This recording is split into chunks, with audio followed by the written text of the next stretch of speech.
자, 시사회과 브리핑 들어가 봅시다. 자, 보자마자 나오는 게 조 바이든하고 도널드 트럼프 나오잖아요.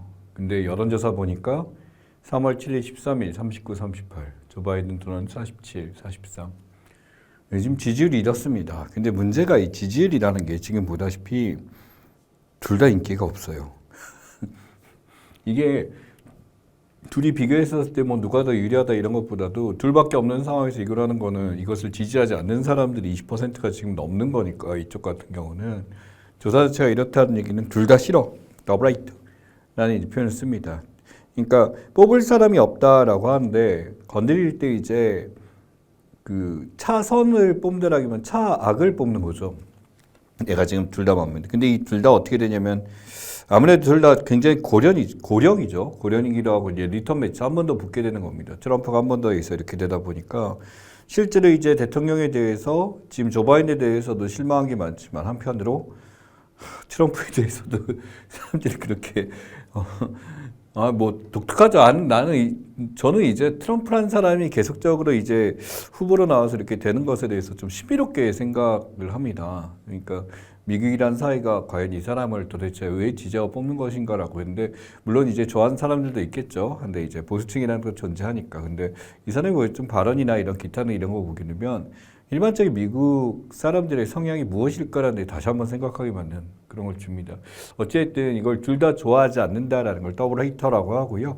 우리나라 선거에서도 이런 일들이 있습니다. 둘 다 이제 부정적 인식이 많고 서로 네거티브전을 하다 보니까 맨날 하는 게 뭐 심판론 얘기하잖아요. 이런 거 똑같은데 심판해야 된다. 근데 그래서 우리 쪽이 좋은 건 아니면 저쪽 심판을 어쩔 수 없이 뽑아야 된다라든지 뭐 이런 것들이 더블 헤이터라는 표현입니다.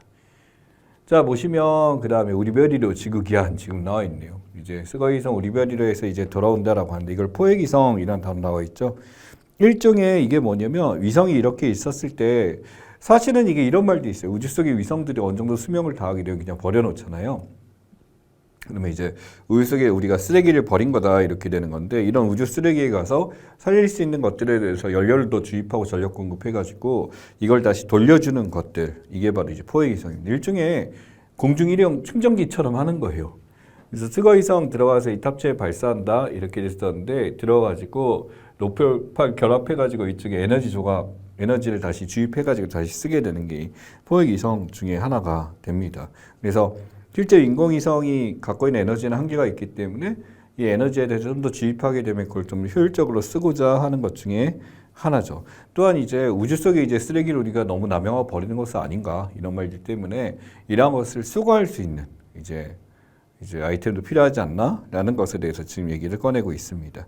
그래서 실제 이제 500km 이하 소형 포용이색 이런 거 개발해가지고 우리가 갖고 있는 누리호나 이런 것들에 대해서 실제 발사할 때 포획위성들 해가지고 활용을 좀 더 해보겠다라는 것들이 나와 있습니다. 포획위성이라는 단어 기억하시고요.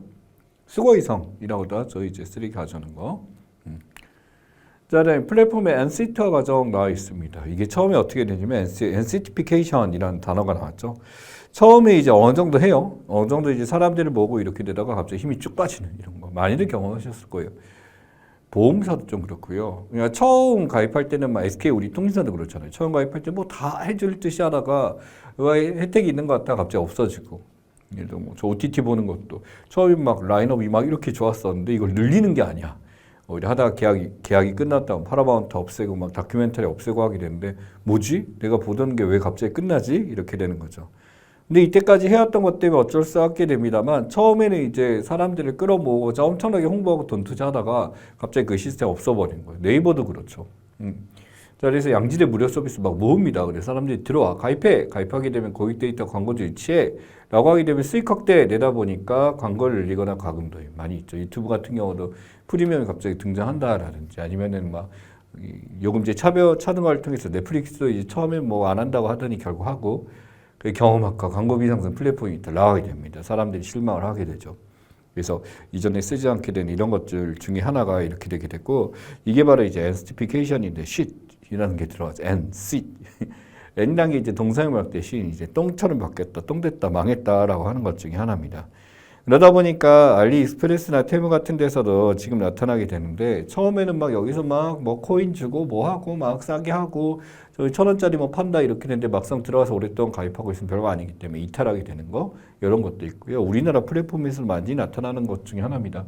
단어 자체가 엔티피케이션이 이제 있어 보니까 그냥 부정적인 용어다라는 거 기억하시면 되겠습니다. 자, 지금 보시면 바이드노믹스 언급 횟수 막 이렇게 나와요. 바이든 대통령에 대해서 지금 떨어지는 거. 인기 진짜 없죠.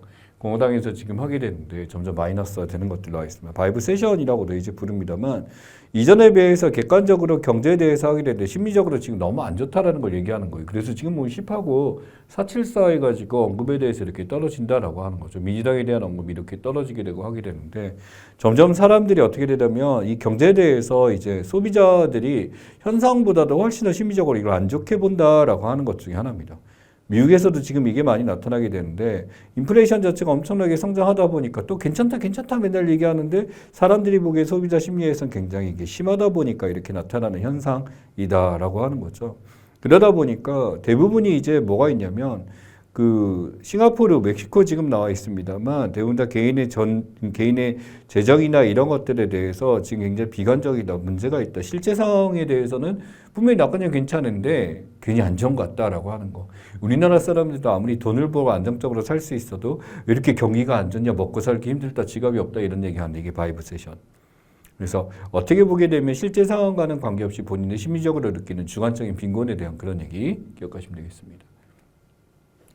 자, 자녀 유무에 따른 30대 여성 경력 단절 확률 나와 있죠. 학회 출산율이 지금보다 0.9에서 0.7까지 떨어졌다라고 하게 되는데 진짜 유무에 떨어지는 거예요.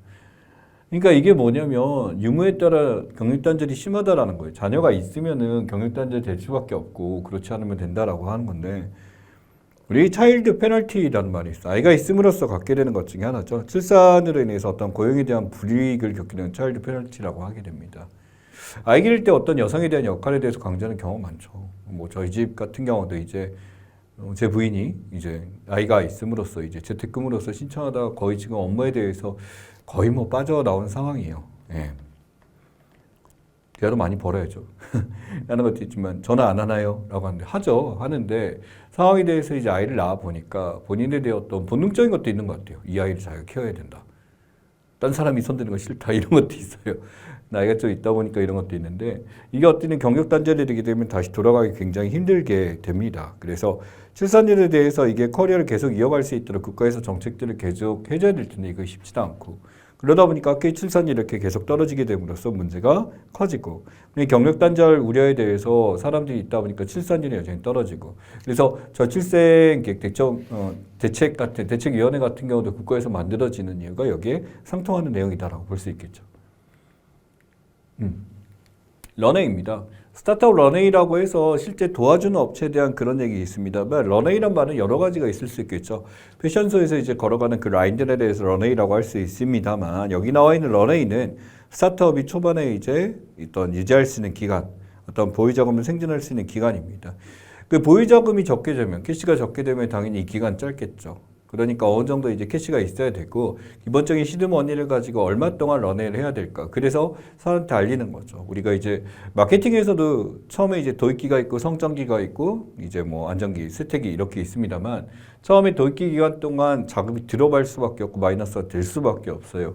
그 기간 동안 얼마나 자신의 기업들을 알리는지 이게 매우 중요하다는 거지. 이 스타트업은 폐스타트업이네요. 폐스타트업이니까 GS샵에다가 공동 창업해서 알리고 패션 쇼핑 쇼케이스 지금 드라이 올리고 데모데이 올리고 막 이런 데 올려서 이제 홍보도 하고 뮤직 스타트업 이런 것도 있고 그러니까 자신들이 갖고 있는 스타트업에 대해서 얼마나 이제 이걸 알리지 못하게 되면 결국 바로 폐업이 찾아오게 되는 이런 상황이 오기 때문에 일종의 비행기 활주로 해서 비행기가 뜨기 전까지 이렇게 하는 준비 기간이 길면 길수록 안정적으로 안착을 하잖아요.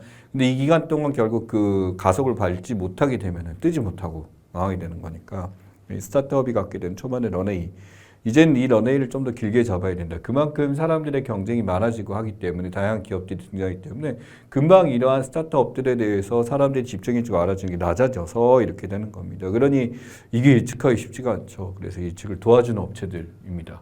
네. 자, 이 사이버 봉헌요법 나와 있어요. 이 사이버 보건력이라고 했었을 때 우리가 어떤 사이버 공격이나 어떤 이런 게 들어왔었을 때 이것을 원상태로 복구하는 힘을 이야기하는 거예요. 사이버 보건력. 또 얼마 전에도 이제 북한에서 이제 공격이 들어와서 우리 거 이제 막 가져가서 법원에 있는 법무청에 있는 자료를 가져가서 이렇게 했었는데 이게 제대로 관리가 안 됐다 비판받는 적도 있었고 골프존이라는 회사 자체도 이게 막 나가게 돼서 하다 보니까 이거 회복하는데 비용 자체가 엄청나게 들었는데 이제 국가에서 이런 것에 벌금을 많이 때립니다. 예, 벌금 많이 때리고 과태료도 많이 때립니다만 실제 이런 것들을 빨리 복구해내는 것도 굉장히 중요한 능력 중에 하나죠. 이걸 사이버 보건력이라고 합니다. 보안 위험성 기능에 의무차등 부과하게 되고 보안 요건에 대해서 지금 찾게 되는 거 사고서 보고 조치하고 수요 업체나 이런 것들 취약점 같은 거 찾아서 하게 되고 이런 거 제품에서 해서 이제 맡기도 해야 되고 이런 거죠. 사이버 공격이 들어왔었을 때 이런 시스템을 보호하고 이 문제점에 대해서 원상태로 복구시킨 데까지 걸리는 시간들을 이야기합니다. 이건 비단 이제 일반 사업체뿐만 아니라 공기업이나 이런 데서도 당연히 똑같이 있는 것 중에 하나고 우리나라 이제 북한 해커들이요. 중국에서 처음에 하다가 이제 북한 해커들 많이 활동하면서 이렇게 되게 되는데 걔네들이 하는 걸 막아야 되겠죠. 참 어떻게 보면은 예. 왜 그럴까 정말. 예. 자, 화이트 사이트라고 나와 있습니다. 처음에 싱가포르에서 지금 나왔는데 허용된 용도의 토지용도 자유롭게 정할 수 있게 만드는 제도. 열어줬기 때문에 이렇게 되는 거고 토지용도를 마음대로 쓸 수 있게 하는 것 중에 하나입니다. 마리나원이 이렇게 되면서 하나의 관광지로서 엄청나게 성장할 수 있는 것 중에 하나죠. 토지 이용 효율성에 대해서 국가에서 뭐 용적률 제한 이런 거 두지 않고 너희들이 알아서 해봐 라는 것 중에 하나이기 때문에 일종의 어떤 정부의 규제에 대해서 제약을 받지 않은 프리존 같은 개념을 하는 게 화이트 사이트에 대한 이야기입니다. 실제로 이제 강북권 대기조라고 그래서 우리나라 이제 강북 쪽에 이런 거를 개발을 마음대로 할 수 있도록 화이트 사이트를 해주겠다 라는 것들에 대해서 지금 나오는 거죠. 그래서 노후된 아파트 지역이나 또는 노후된 지역에 대해서 이거 풀어주겠다라고 하게 되는데 이거 풀리면 크죠. 어떤 집가 상승이나 건물의 진대 제한이 없기 때문에 어느 정도는 그 지역에 따라서 막 개발이 많이 되거나 이런 지역이 할 게 아니라 좀 낙후되거나 이런 데 충분히 도입할 만한 제도입니다. 자, 틱톡과 미국의 갈등의 역사. 그래서 미국에서 뭐 틱톡 금지법 이제 제안했었고 이걸로 하려고 하고 있죠. 그래서 3월 미 하원에서 이제 미국 내 유통은 틱톡 금지법인데 틱톡을 통해서 이제 미국에 있는 수많은 정보나 이런 것들이 노출되고 간다. 쉽게 얘기해서 외부의 적이 통치하는 앱이 거기서 주력으로 삼고 있는데 이것을 많이 사용하게 되면 많이 나갈 수 있다라는 거죠. 실제로 미국에서 이런 7천만 명입니다. 미국 사람이 대부분이 2억 정도 되니까 거의 대부분이 핸드폰 갖고 있으면 다 쓴다라는 게 틱톡의 특징이 되죠. 틱톡에서 봤다라는 것들이 굉장히 중요한 요소가 되고 우리나라는 이제 틱톡을 쓰긴 합니다만 최근에는 뭐 유튜브나 인스타그램 많이 쓰죠. 아이들 같은 경우 그렇게 되고 틱톡 예전에 쓰다 지금 안 씁니다만 중국에 자신의 정보가 이렇게 나가게 되니까 이게 문제가 된다. 또 업데이트 불법화한 내용이 있다. 막 하게 됨으로써 문제가 되다 보니까 서비스 금지시키는 것에 대해서 법안 발의 4월 24일부터 이게 있습니다. 물론 뭐 몰래 쓰기도 합니다만 굳이 이제 틱톡에 자기들이 원하는 자료가 많지 않으면 굳이 쓸 이유는 없겠죠 라고 하는 거. 자, 그 다음에 포모족, 조모족 나와 있습니다. 두 개 차이가 있습니다. 조모 증후군 또는 포모 증후군이라 그래서 포모에 대해서는 전에 다뤘던 적이 있습니다. 근데 조모죠. 이게 뭐냐면 내가 지금 사람들과 관계 맺고 이렇게 친해지고 막 어디 알려주고 알림 뜨고 막 이렇게 돼서 다른 사람 관계 맺음에 신경 쓰는 게 포모라고 한다면 저희고 missing out 혼자 있음으로써 이렇게 막 남들과 없을 때 이제 저는 완전히 조모에 대해서 이해가 너무 좋아요. joy of missing out 연락이 안 돼. 친구들하고 약속 깨져도 깨지면 집에 쉴 수 있구나라고 체크할 수 있고 막 이렇게 되는 것 중에 하나죠. 가족들과 함께 있고 혼자 보내고 이렇게 되는 것 중에 하나가 이쪽입니다. 그 아이들이 이제 좋아하는 것 중에 하나고요. 여기서 이제 소위 말하는 SNS, 소셜미디어 이런 거 하는 것도 울림이나 이런 거 절대 좋아하지 않습니다. 관심도 없고요. 예, 그냥 이렇게 집에서 가만히 있는 게 행복함을 느끼는 족들인데 이 조모 증후군이라고 하는데 증후군이란 말에 약간 부정적 요소가 있죠. 이제 조모를 증후군으로 보지 말고 하나의 즐긴 하나의 삶의 방식으로 보는 게 맞지 않을까라고 생각합니다. 표현 기억하시고요. 자, 지금 업체도 굉장히 많이 있죠. AMD 지금 눈에 띄고요. 예, 그 다음에 뭐 데이터 마우스, 허긴페이스, 인텔, 또 뭐 리눅스 여기 있고 막 엄청나게 큰데 NI도 여기 들어왔네요. AI 얼라이언스라고 합니다. 신뢰할 수 있는 개방 AI 생태계를 구축하는 국제단체다. 그래서 서로 간에 AI를 공유하게 되고 정보를 제공해요. 여기서. 자기네들 갖고 있는 정보를 제공하게 되면 이쪽에서 반대로 그 정보를 가져와 쓸 수 있게 됐고 그래서 AI 기술들이 같이 합체해서 올라갈 수 있는 시스템을 만들어주는 것 중에 하나가 됩니다. 그래서 AI 얼라이언스에 이제 카카오도 들어갔거든요. 그래서 카카오에 가입되게 됨으로써 카카오 이런 것들이 같이 활동을, 카카오도 자체 AI 개발하려고 되게 노력을 많이 했어요. 예, 근데 잘 기억 못하죠. 예, 저도 이제 안 써서 몰라요. 안 써서 모르고 네이버 거는 이제 좀 써요. 크로바 X는 잘 모르시죠. 전에 얘기를 했었는데 LG도 이제 개발했었는데 실제로 워낙 AI 쪽에서는 너무나 챗GPT가 올라가다 보니까 그쪽에서 하게 되고 그걸 같이 이제 연합해서 이걸 한꺼번에 AI 기술을 쓰는 것에 대해서 올라가고 있다. 일종의 이제 뉴스나 이런 데서 이제 정보를 갖다 쓸 수 있게 AI 쓸 수 있게 해주면 또 거기다 AI 적절한 이제 또 공급을 하게 해주는 게 지금의 성장의 하나의 상징입니다. 자, 금융상식 문제 한번 풀어볼까요? 소비자 친환경 소비에 시달렸을 때 이상기후 자재 친환경에 의욕을 열었어. 너무 환경하니까 환경 때문에 지쳐버리는 거야. 내가 환경을 지키려고 이렇게 했었는데 실제 환경이 좋아지는 것 같지도 않고 괜히 나만 스트레스 받게 되고. 그러니까 기후변화 문제를 책임을 떠나는 기업에 대한 분노죠. 기업들이 이걸 해줘야 되는데 시민들한테 이거 하라고 그래서 예를 들어 스타벅스 종이 빨대 같은 게 그런 개념이죠. 나는 불신 조장한다, 부작용 일으킨다라고 하는 거, 그린 파티그. 이제 녹색 피로라고 해석할 수 있겠네요. 이거 뭐냐면 환경보호라고 내가 열심히 했었는데 환경은 개판됐는데 왜 우리한테만 계속 그렇게 되느냐라는 거죠. 그린워싱이라는 게 유행했습니다만 그린워싱 저기 있네요. 그린워싱에 대해서 유행했습니다. 어느 순간 이제 녹색 파티기라고 그래서 나보고 이제 그만해라 라고 하는 거지. 그러다 보니까 이제 녹색 환경이나 환경 산업에 대해서 점점씩 성장성이 떨어지는 이유가 뭐냐면 사람들이 이제 피로감 느끼는 거예요. 더 이상 나한테 환경 강요하지 마라 라고 하는 것들이 그린 파티기에서 나타나는 개념입니다. 자, 홍콩판 국가보안법 지금 나와 있죠. 내란죄, 박해죄, 스파이행위 막 쭉쭉 나와 있습니다만 여기서 이제 이 홍콩에 대해서 홍콩 기본법 23조에 대한 이야기입니다. 실제 국가보안법에 대해서 뭐가 있냐면 반정부 행위자들 처벌에 대해서 강화하겠다는데 국보법 우리나라 뭐 안 하죠 이제. 그러니까 이게 홍콩이라는 게 중국 안에 들어가서 하나의 구로 들어가다 보니까 이제 내부에 있는 사람들에 대해서 중국에서 통제하기 위해서 있는 것 중에 하나입니다. 컴퓨터 정보 시스템 국가 모의업 회기, 외국 정보기관 참여 또는 지원 이렇게 해서 자체적으로 반정부 시위를 퍼뜨리는 사람들을 잡아넣기 위해서 만든 것 중에 하나가 여기에 해당합니다. 문제는 왜 이게 떴냐면 외국인들도 여기서 이 사례에 당연히 들어갈 수 있으니까 이 안에서 지금 있는 것 중에 하나죠. 이거를요 중국에서 만장일치로 통과시킵니다. 저는 여기서도 감동, 충격이죠. 만장일치로 법이 통과된다고 이게? 라는 것에 대해서 이 중국을 지키겠다 이런 생각에 대해서 하지만 법안 기준이나 이런 것들이 뭐 할 수밖에 없어요. 국가의 내란이 그냥 국가 위협이 된다라는 걸 누가 해석하는데? 라는 것이 나타나겠지. 중국이 이렇게 역행하고 있습니다. 예. 그 다음에 타국발 사이버 공격 대상 국가의 조위에 보세요. 아시아 태평양에 대해서 공격 대상 국가의 한국.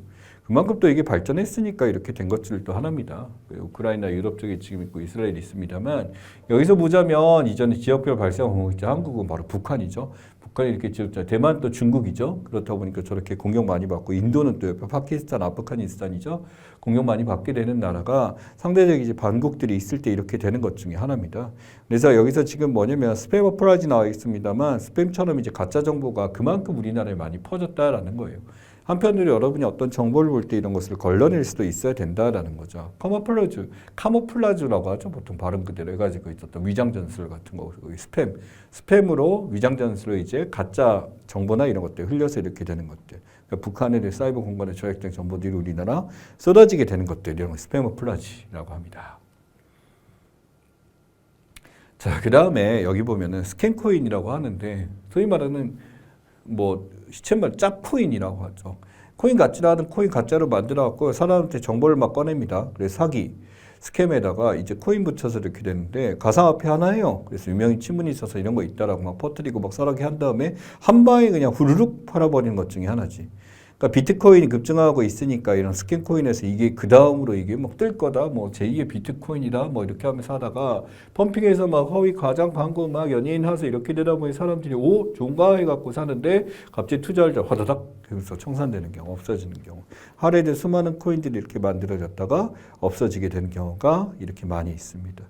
그러다 보니까 이 가상자산 이용자 보호법 이게 만들어져서 이걸 막겠다라고 했었는데 쉽지는 않죠. 그러니까 투자자들이 마치 뭐 이게 대단한 코인인 것처럼 얘기하지만 우리가 거기에 흔들리지 않는 게 매우 중요합니다. 자, 엔비디아 차세대 그래픽 GPU 블랙엘이죠. 이 엔비디아는 정말 계속적으로 성장하고 있습니다. 그래서 이 신형 AI 반도체에 대한 이야기고 AI 반도체에 대해서 이제 사실은 엔비디아 거를 대체할 수가 없기 때문에 그만큼 얘네들이 굉장히 뛰어나게 된 거죠.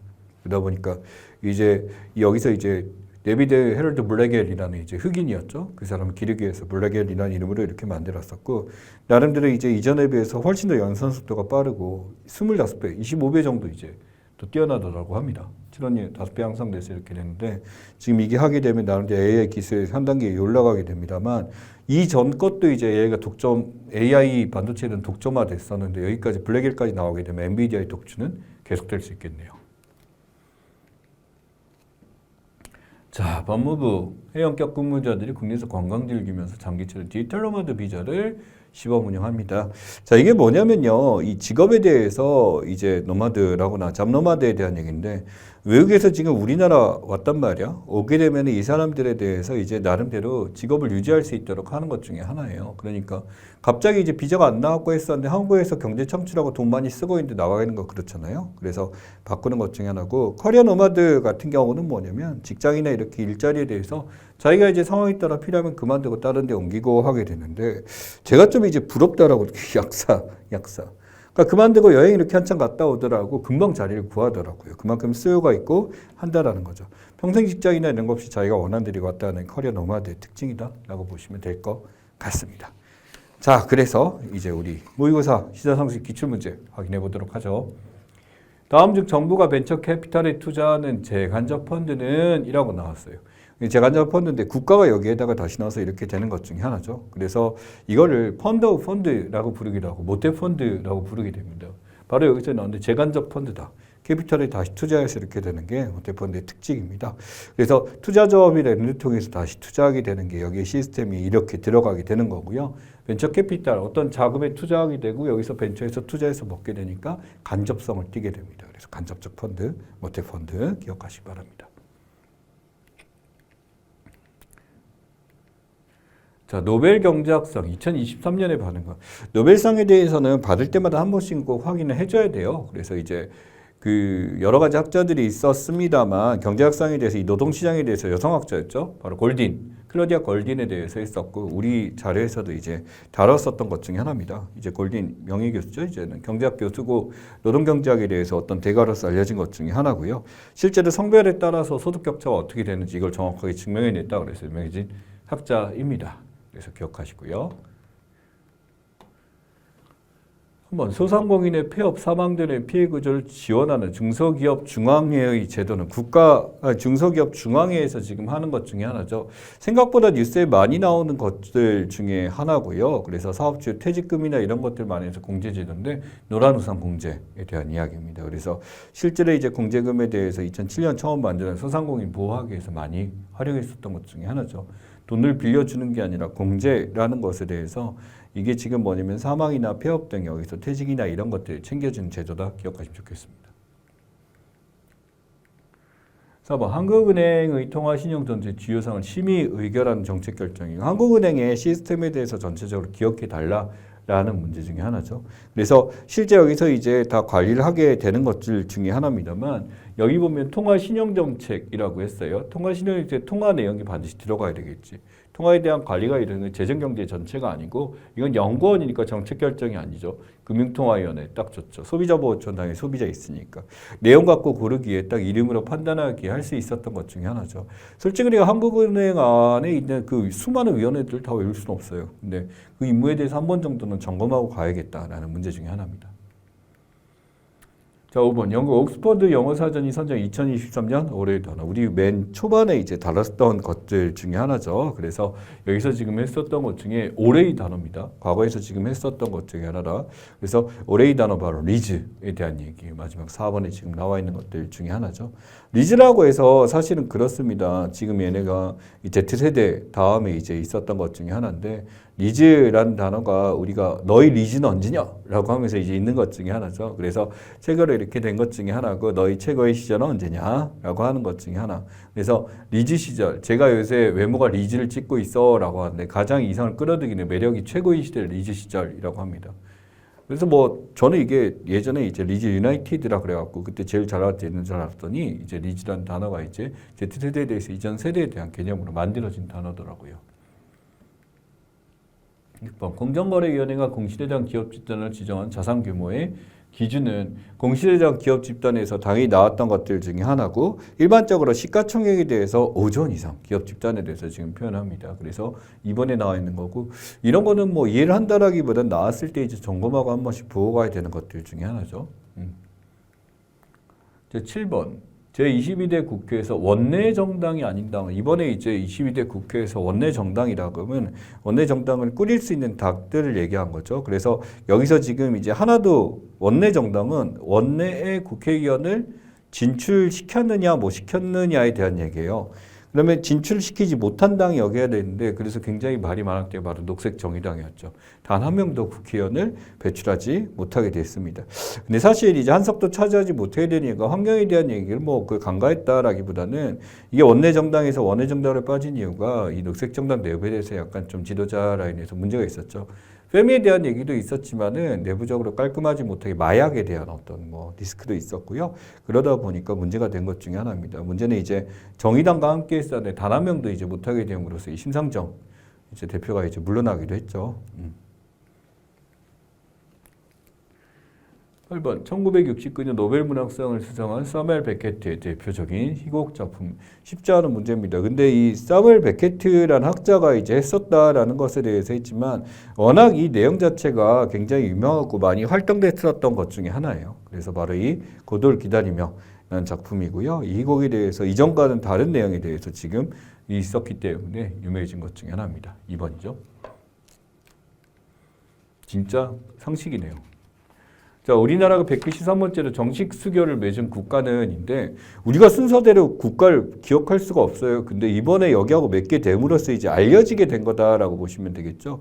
그래서 없었다가 드디어 이제 다시 만나서 이제 알려지게 된 거. 큐바 이제 4번에 대한 이야기입니다. 그래서 이제 큐바가 다시 하게 되면서 북한에서 굉장히 난색을 표현했다라고 하는 게 북한하고 자기하고 친하다라고 북한이 이제 자기가 친한 나라였어. 내가 지금 큐바가 그러니까 마음이 상하죠. 예. 10번 2002년 11월 북한이 발사한 인공위성의 이름은 그래서 북한에서 이제 인공위성에 성공했다 그래서 여기서 대대적으로 굉장히 만리경 1호에 대한 이야기입니다. 나머지 보게 되면 천리마 1호는 뭐 미사일에 대한 이야기고 만리경 1호 만리를 볼 수 있다라는 거니까 그 한자 이름으로 좀 하게 되면 인공위성 느낌도 좀 나죠. 다음 중 국세에 해당하지 않는 것은 자 국세가 아니라 지방세인데 지방에 소속된 걸로 이제 받게 되는 거죠. 소득세 법인세 부가가치세 어렵지 않을까요? 국세죠. 국세 수입에 대해서 했는데 자동차세는 그 지역에 등록된 거에서 받게 된 지방세에 해당합니다. 예, 그래서 지방에서 관리하죠. 그래서 보면은 서울 지역이 있고 무슨 지역이 있고 나눠서 이제 하게 되죠. 12번 영화나 소설 등 기존의 세계관 차용의 새로운 작품을 만드는 것. 세계관을 차용해서 기존에 있는 것을 새롭게 만든다라는 게 핵심이에요. 그래서 이게 완전히 예전 거를 가지고 만드는 것이 아니라 어떤 인물이 있었을 때 인물 중심으로 이 인물만 뽑아서 이제 다시 하는 것이에요. 세계관만 가져오되 여기서 인물 하나만 뽑지 전체적인 걸 다 가져오지 않는다라고 하는 거죠. 파생된 작품이라고 하는데 스핀오프에 대한 이야기죠. 실제 뭐 스핀오프는 여러 번 많이 봤을 겁니다. 어떤 매력이 굉장히 매력적이었고 그 사람 중심으로 같이 만드는 게 스핀오프의 특징이고 뭐 리메이크, 리부트 있습니다만 리메이크는 다시 이제 예전 거 그대로 해서 이제 씌워서 만들고 리부트 같은 경우는요 그 시스템을 가정하는데 예전 걸 그대로 쓰기보다는 이제 완전히 처음부터 조금 이제 인물이나 이런 거 바꾸겠다 리부트에 대한 이야기입니다. 13번 가을철에 농사를 지는 매우 바쁨을 의미하는 속담은 부직갱이도 덤벙인다. 입추잇을 맞아야 한다. 밤송이 멜 때 못 심어도 반밥던 가을명을 벼섬에서도 먹는다라고 했었는데 이 부직갱이도 그냥 날린다 할 정도로 엄청 바쁘다라는 거니까 1번에 대한 이야기 이거 지금 나와 있고요. 나머지에 대해서 이제 부직갱이도 그만큼 가장 쓸모없어 보이지만 그 정도로 바쁘다라는 거 표현 1번입니다. 14번 조선시대에 세종대왕 제인이 발명되지 않은 것은 신기정, 침금덕이 혼상, 병진자. 되게 이거 어려운 문제예요. 그래서 실제로 이제 우리가 익숙하지 않은 것들에 대해서 지금 나온 것 중에 하나인데 신기정 같은 경우는 영어가 있어갖고 나름대로 좀 알려진 것 중에 하나죠. 그래서 이제 병진자 같은 경우는 그때 이제 활자 한글을 표현하기 위해서 썼었던 것 중에 하나다라고 하게 되는데 이 두 번째는 침금동인 같은 게 여기서 쓰지 않게 되는 것 중에 하나입니다. 혼상 같은 경우 별자리 표현하는 것 중에 하나고요. 그래서 정답 2번이고 이런 거는 풀기 힘들죠. 예. 자, 15번. 12인승 이하의 승합 자동차와 고속도로의 버스 자동차를 이용하기 위해서는 최소 몇 명이 탑승해야 되는가? 12인승인데 여러분 버스 탈 때 앞에서 이렇게 들어오잖아요. 9인승이나 12인승인데 앞에 몇 명 탔냐라고 하는 거거든요. 6명입니다. 4인 자동차에서 무리하게 5명인데 그거 이상은 앉아야지 않으니까 4번에 대한 이야기. 그래서 적은 숫자를 이렇게 했었을 때 안 된다라는 거. 범칙금 굉장히 크게 묶게 되니까 이거 신경 써야죠. 16번. 다음 중 작가와 해당 작품의 연결이 올바른 것은 외딴방, 공지, 아리랑, 조정래, 우리는 신경수, 봉순현, 이문열. 지금 느낌 오시죠? 예, 아리랑, 조정래 작가에 대해서 지금 알고 있냐라는 외딴방에 대해서 지금 여기 나와 있습니다. 외딴방 신경숙 작가가 이렇게 했었던 것 중에 우리들의 일그러진 영웅 이문열 작가, 봉순이 언니가 이제 공지영 작가 이렇게 되고요. 아리랑, 조정래는 이제 건드리면 안 되죠. 우리가 노벨 문학상까지 이제 여기서 받을 뻔했었던 것 중에 하나입니다. 17번. 예고편의 한 형식으로 영화의 장면 조금만 보여주면 전혀 보여주지 않는 것을 뜻하는 것은 처음에 이제 보여줄 때 이거를 티저 광고라고 부르죠. 이런 것이 있다라고 하게 되는 곡 보여줄 때도 이제 살짝 맛보기로 살짝만 들려주거나 이렇게 돼서 이렇게 되고요. 티저에 대한 이야기, 티저 트레일러 나와 있네요. 스포일러는 이제 내용에 대해서 완전히 보여주는 거니까 다른 거죠. 18번. 둘 이상의 자회사의 지식을 갖고 있으면 그 회사의 경영권을 가지고 감독하는 회사는 두 개 회사가 가지고 있고 나머지 가지고 있으니까 이게 지주회사, 뿌리가 되는 회사라고 불렀어요. 1번에 대한 얘기입니다. 라고 하는 거. 나머지 회사에서는 기본적인 회사에 대한 얘기인데 둘 이상의 경영권이라는 거 가지고 있는 이제 뿌리가 되는 회사 기억하시기 바랍니다. 보통 무슨 홀딩스 갖고 이름 많이 달고 있죠. 자, 우리 국회에서 원내 교섭단체 구성할 수 있는 인원수는 지금 뭐 많이 이슈가 된 게 조국 혁신당에서 이제 이걸 구하고자 민주당에서 이제 뭐 의원을 꼬온다고 하죠. 예, 그래서 20명 구성해서 원내교섭단체 구성하게 되고 그럼 나가게 되니까 이제 20명에 대한 이야기입니다. 그래서 20명이 원칙으로 이제 구성하게 되면 여기서 이제 원내교섭단체 구성하게 되고 좀 더 이제 빨리 이제 협안에 대해서 협치할 수 있는 이제 이게 만들어지죠.